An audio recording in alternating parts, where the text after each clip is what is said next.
So welcome to another lecture. As always, make a note of what readings and any additional assignments that are due with this particular set of lectures.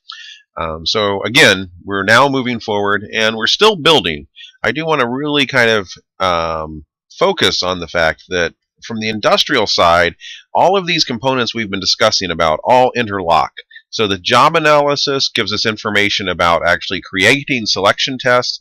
The selection tests are going to be compared to performance data that we're gathering. And again, that performance data is going to be gathered through the use of a job analysis to let us know how to measure performance. Once we have measures of performance, especially if they're a dimensional measure, that's also going to give us information about areas, knowledge, skills, and abilities, or task skills that may be deficient in an organization or deficient on the individual level. So we're now going to look at another side of, again, kind of industrial psychology. And again, it's focused on that human resources aspect. So industrial psychology of industrial organizational psychology has this strong focus on finding the right people, selecting the right people, and once they come in, monitoring their performance. And if there's a problem with performance, coming up with ways to answer that problem. So we've already talked about one of the general ways to answer that problem, and that was performance management, that once you actually measure someone's performance, if there is problems, a kind of coaching and goal setting structure that you can set up to try to help them actually get their performance better. We're going to talk about more kind of targeted ways to increase performance in an organization. And that's through training and development. So in this chapter, we're really going to be looking at the different types of training, the importance of training, how training yet again draws from the other elements of industrial psychology, in that we are often going to be looking at job analyses to determine what are the key knowledge, skills, and abilities and tasks someone has to do on the job. If they're not doing them, how do we train them to be able to do them? And also the idea of more kind of that performance management model of developing employees and the benefits there. So in this particular part of the lecture, I'm going to be talking about the importance of training, why training is needed, and also kind of assessing training needs and the different types of ways that we can assess where training is needed. So the importance of training. So let's first look at a definition of training. So formal procedures that a company utilizes to facilitate learning so that the resulting behavior contributes to the attainment of company's goals and objectives. So that's a pretty packed definition. So formal procedures. Once again, we're going back to that idea that the best way to do things is through structured, scientifically examined, and informed structure and procedures. So basically, we want to use the best practices. We want to create a training program that has been found through research to be effective. That we want to facilitate learning, that the goal of training is to teach, that we are wanting people to leave training with more knowledge or more skills or more ability or more proficiency in a task than when they started. And again, that also lets us know that, not only are we going to draw on past research on types of training, formal procedures, we're also going to be drawing a lot from what psychology has learned about what are the best ways to teach learning. Now, the goal, though, is not just learning. The goal is applying that learning to actual behaviors. So it's not enough to just, in an organization, to just teach and then assume someone's learned how to do something. We also need to then measure the behaviors of that person to make sure they're actually utilizing that learning in an organization. And why are we wanting them to do those behaviors in an organization? That's the final part of the definition. For the goals and objectives of the company. Again, the final end result of any training is kind of a three-level process. The training itself is going to be teaching something. We're hoping that that teaching transfers to behaviors in the workplace. And we hope that those behaviors in the workplace translate to better productivity, better performance. So this definition is for McGee and Thayer in 1961, and it's still a very good example of what we're talking about when we talk about training. And in that paragraph, that one sentence definition of training, you also have most of the components we need to think about when designing training. We need to figure out what are going to be the formal procedures which are most likely to result in learning. But we can't stop there in an organization. We also need to ask, and how are we going to actually monitor whether this training results in behaviors and whether those behaviors result in an actual increase in performance? So over 90% of Fortune 500 companies have some form of formal training program. So almost all organizations have training at some level. There's usually, if at the very least, an onboarding process to where someone may just simply be shadowing someone that already does the job for a couple weeks in informal training. But of the most successful companies in the world, the Fortune 500, 90% of them actually have formalized training programs. So that is a department or a group of people in the organization that design training, identify training needs, and facilitate and actually run the training sessions, and then monitor to make sure they're doing what they're supposed to do. So U.S. organizations spent $109 billion in employee learning and development in 2005. These numbers have been fairly stable since then. American Society for Training and Development. So that again gives you an idea. That's a lot of money being spent, but it's money being spent for two broad reasons. The first one is to actually increase direct bottom lines, goals and objectives. So it's the direct outcome of training, trying to actually get performance up in organizations. And a lot of times it's actually cheaper to train an existing employee to be a better performer than to actually fire that employee and go through the entire selection process and retraining, re-onboarding process to bring in a new employee. So in a lot of times when you have not horrible performance, but just adequate or slightly below average performance, a lot of times it actually makes economic sense to try to give training and development to that person to where they'll do better. The second part of why we see so much money being spent by U.S. organizations is the idea of development.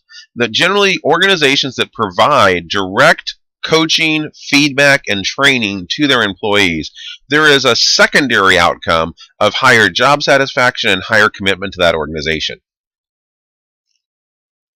So why training is needed? Why train if your valid selection system identifies high performers? Well, again, each organization is going to have its own procedures, its own policies, its own way of doing things. And often this is referred to as onboarding. So, for instance, no matter how long you've been a college professor or have been at multiple colleges, and I had actually taught before coming to SIUE at other universities, every time I got a new job, I had to go through approximately a week worth of training that was about the specific policies and the specific resources at that university. So what was your day-to-day expectations of teaching? What was your expectations for research? So I knew how to do all these, but I didn't know the way that they were expected to be done in this new organization. We also cannot always guarantee that workers are ready to perform effectively on their first day of the job.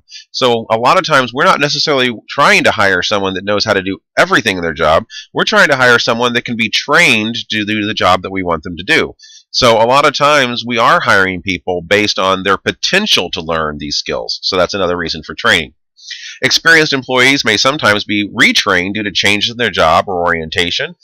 So also changes in various laws and legal restrictions. So just within the last couple of years, there was actually a change to the federal laws that made basically all faculty members a court-appointed, court-required reporter. So all college professors have to now take training on what that means. And basically it means that if we're aware of a crime, especially of sexual assault, personal assault, there's a little laundry list of these, that it is our legal obligation to let the authorities know that there is something going on. So again, that put an additional requirement on my job that hadn't been there before, and a part of that law also included that I had to take an online training course on these new responsibilities. And also just the continued development of employees. So even if you have employees that are doing well and know how to do their jobs, providing them additional skills, providing them ways to be better at their jobs, actually, and also just providing them general skills that may actually make them a better employee all around, or basically just a well-rounded employee. Does increase organizational commitment and job satisfaction, which has a tendency to increase productivity, decrease absenteeism, and also less turnover. And turnover, again, is just a different word for people leaving an organization. So if we're wanting to find out where to do the training, so just knowing how to do training, how to set up a good training program, and how to monitor its effects isn't enough. We also have to ask, is the training needed in the first place? So usually where we're going to start whenever we design a training program in an organization is we need to identify the training needs before developing the program. It's usually competency-based training. So most of the types of training we're talking about in organizations is about teaching some kind of competency. So it's identifying the competencies a company wants all employees to have, and then develop the training program around those competencies. So again, even when an organization is trying to come up with just developmental training for the purposes of increasing the overall skill sets of their employees, even if it isn't targeted, there's still some competencies there. It might be a leadership program training, or how to work better in groups and teams, or how to resolve inter-workplace conflicts. So those are all competencies that are still related to those organizational goals. So there's 4 different ways that we can identify competency needs. In other words, where do we need to increase competence as an organization? We're going to talk about each one of these in turn. The 4 types of needs are organizational needs, task-based needs, person-based needs, and demographic-based needs. So organizational-based needs is basically looking for competencies that are lacking across an entire organization. Task-based is mainly focused on the idea of looking for specific tasks that are job-related that some employees may not have the competency the organization wants them to have in it. Person-based is identifying lower performers and targeting them for training. And demographic is more looking for particular clusters or groups of employees within an organization that may need additional training for various reasons. So organizational analysis, it's conducted to determine the organization's short and long-term goals and compare those goals to the accomplishments. So this is a pretty broad level way to look at training. This is looking at training across an entire organization. So we wouldn't really be starting with a job analysis here. We might be starting with a competency model, but that would be the competency model to look at what are the competencies that we see that are in every competency model in this organization. In other words, what are the key competencies that we believe everyone in the organization should have, because those are the competencies that are going to bring us to our longer term goals. Now the question is, are we getting to those short and long term goals? If we are, maybe that means that we have all those competencies. If we aren't, or we're having difficulty getting to those goals, maybe we need to train the entire organization on some various types of competencies. So one example of this might be a long-term goal might be increasing the actual external perceptions of the company as a caring and giving organization. So some of the competencies then might be training people on how to actually do more volunteer work, training the employees that have direct contact with various customers and customer service to be more friendly and more helpful. And then if they found that in the organization not many people were doing these, that might be a competency-based training. Let's train everyone about being more giving to the giving to the community and being more open and helpful to clients and customers. So wherever the organization is not meeting its goals, that's our target for training in this case.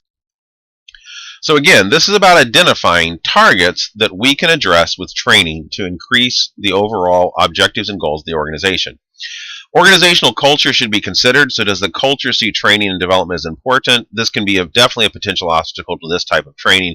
So if you're training organizational wide, you need to make sure that you have a culture that is open to the idea of the entire culture being trained and developed. A lot of people might see this as like, well, I do these things, why do I have to go to this kind of training? So when we do organizational analysis, we're often talking about a training program that may be conducted almost organization-wide. And it is important to kind of consider what is the reactions going to be of the various different people in the organization to that level of training. It should be noted that we're not going to talk about organizational culture and the other types of training, but this is an important contextual factor of any training program. So anytime you go in to do training at any level, you're training individuals, you're training small groups, you're training people on tasks. If the organization doesn't value training and development, you're going to find obstacles to doing good training. And a lot of times, some research has actually found that one of the first steps in doing training, especially in an organization that isn't used to having training and development within it, is to actually change the attitudes of the organization towards training. In other words, kind of training them to accept training as your first goal.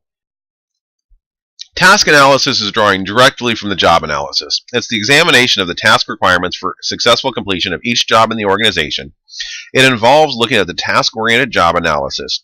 And then the subject matter experts are often used to gather training needs. In other words, it's really comparing, let's look at every individual and compare their skill level on performance, a dimensional measure of performance, to the actual skills they're supposed to be doing for their jobs. And then we're going to look broadly across and see, is there patterns that indicate there are specific tasks that aren't being done as well as they could be, and then that's where we want to train. So again, it's identifying the knowledge, skills, abilities, and others, the KSAOs, that need to be further developed and refined by finding the deficiencies across the organization on a job-by-job basis, specifically looking at the tasks. So this is a very good example of how selection and training fit together. Both deal with human capital. So the idea here is that a lot of times you're going to see, this is the one that's a lot easier to see, that you start with a job analysis. The job analysis tells you the tasks that are necessary to do the job and also informs how to measure those tasks with performance measures. Once you have that information, you can then create selection tests, which will predict the ability to do well on those particular tasks. And then once people are in, you continue looking to see at their performance to see if there's any deficiency, and if there is, that's when you would apply training. So, the skills, abilities, and experiences of organizational members that provide a competitive advantage or unique aspects are what we're really focusing on here. We're trying to really target specific tasks that aren't being done as well as they could be.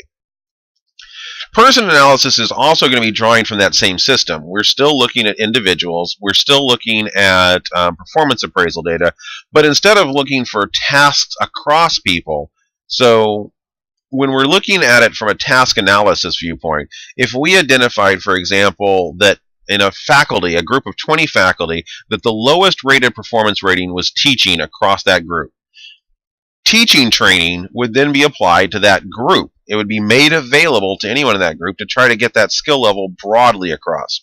Person analysis is if we find one person is underperforming, we then look to see what they're missing and we try to provide training to that individual. So it's a little more personal, a little more tailored. So it examines how well employees are carrying out their job responsibilities and duties. It's looking at performance data, performance appraisal data, and that is being used to identify employees that need training. So this is the idea of we're not wanting to make someone that actually is a good teacher have to sit through teaching training or opt out of teaching training because the task analysis said that most employees needed this. This is more of reaching out as a part of often performance management. So like in a performance management system, someone, once they get their performance appraisal data, will also be given goals and coaching to help them actually meet their goals or to improve the deficiencies they have in performance. A person analysis could be incorporated in that and to also then make available certain training or extra support to get those areas of performance up. So some organizations actually allow employees to self-nominate for training or give a test to diagnose employee strengths and weaknesses to indicate who needs training. So this is kind of trying to be a little bit more targeted. So organizational analysis, let's just briefly go over the three we've talked about already. Organizational analysis is looking for broadly across the entire organization competencies that are lower than the organization wants to see them, and then they train those competencies across the organization. Task analysis looks at specific job clusters, all the professors, all of the civil service staff, all the maintenance personnel, and then looks at their performance data compared to the job analysis to identify in those clusters of jobs, is there particular tasks that need to be trained upwards. Person analysis looks at each individual person, and if they're not performing up to expectations, comes up with different types of training or resources to help them become better and to address their weaknesses. The fourth type is demographic analysis. It's a needs analysis. The needs analysis here should consider the demographic makeup of the organization. And the idea here is that to determine specific training needs of various demographic groups. So instead of looking at it from the entire organization, organizational analysis, looking at it for specifically lacking task skills within specific jobs, task analysis. Instead of looking at it from individual people, let's target people that may need training. This is, let's look at groups of people within the organization, not necessarily defined by their jobs, but defined by other demographic traits that may need specific training. An example might be technological training for older employees, training specifically targeting people with disabilities, redesign existing training programs to accommodate those disabled employees. Now, demographic analysis is used in organizations, and it often is used to look for example, it might be found, okay, we created a program where we were making sure that we were getting a large enough recruitment pool that we are now bringing in a larger number of people in a minority group that normally didn't work here. But we found that once we bring them in, they tend to be socially isolated and they tend not to be being brought into groups or really being interacted with much. We may need to target training on that group to give them skills to be more outreaching to the rest of the organization, and a different set of training for the majority group members that are seeming to inadvertently, possibly, exclude that group. Now, you can kind of get a feel that demographic analysis seems like it's picking people to train based on non-job relevant tasks, age, possibly race, possibly ethnicity, disabilities. So trainers must be very careful to avoid discrimination in employees. Usually demographic analysis is driven by a genuine desire to basically provide additional help and training to an underserved or underserviced group that's in the organization, or an organization that or a group within the organization that for various reasons may need additional training.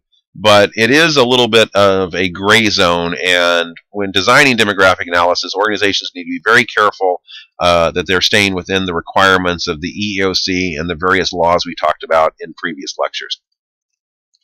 So the final thing to keep in track when you actually think, this is pretty much all of what we've been talking about in these last 10 slides, is the questions you want to ask before you even start to design the training. So how are you going to identify where the training is needed? What's the context of the organization? Is the organization already used to doing training development? Does it need to actually be a concern? And finally, the learning context in general. So what is the environment this training is going to occur in? Important to the success of any training program includes, well, the principles of the instructional design. So how you design the training is important. The type of training you design, and we're going to talk about different instructional designs, have advantages and disadvantages, and some of them will work very well in some settings, and some of them will work fairly poorly. The basic principles of learning. So again, a learning program does have to be built on solid science, what we know about what works in helping to train people. And finally, the characteristics of the trainee and the trainer. So both of these impact learning. So the individual knowledge, goals, and hopes of the people taking the training definitely affects the success. So if you come into a class and the only thing you care about is getting the minimum grade necessary to get that class off the record, you need a C or higher, and you don't really care about the material being taught, it's a class that's required, you just want to get through it as best you can. A C gets a degree kind of an attitude. Well, it's going to be hard no matter how well the instructional design is, no matter how the principles of learning have been incorporated. The fact that trying to actually make sure that you learn in that environment is going to be fairly hard because of what you're bringing to that environment. Conversely, if a trainee is highly motivated, wants to learn the material, is fascinated by the material, they can be in a class with poor instructional design, not based on science, and even a lousy instructor, and they'll probably still learn because they will turn to the books, they'll get additional information, they will use the time to learn no matter what. Same with the trainer. The trainer can also influence this. A really good trainer who not only is using sound instructional design and the principles of learning, but also engages and is an interesting person to learn from, is going to be more successful than a trainer that is very dry, doesn't connect very well with the students. So for optimal training, and again, the optimal goal of training is that learning, which results in change of behavior, which results in better organizational outcomes and goals. You want solid instructional design. You want to use the basic principles of learning, science-based learning, and you also want to make sure that your trainees are well motivated and that your trainer is skilled and knows what they're doing. Now, a lot of organizations have actually tried to increase this learning context by creating what's often referred to as a learning organization, kind of an organizational-wide concern with and a value of knowledge acquisition, often also called a climate of learning situation, or the context is there's a climate for learning. That's one of the reasons all those Fortune 500 companies, remember 90% of them had a formalized process of training. That formalized process, a part of the reason they have that formalized process is to create a learning organization. The idea that you're not here just to do a job, you're also here to become a better employee and therefore also a better person. And a part of all those trainings in that kind of a learning organization, there's going to be a component about continuous learning. In other words, there's going to be assignments in almost every training that's also teaching the person how to learn. In other words, how to teach themselves, learning how to learn. Well, that's it for this particular portion of this set of lectures. We're going to move on now and start talking about some of these individual components, including the principles of instructional design and the principles of learning.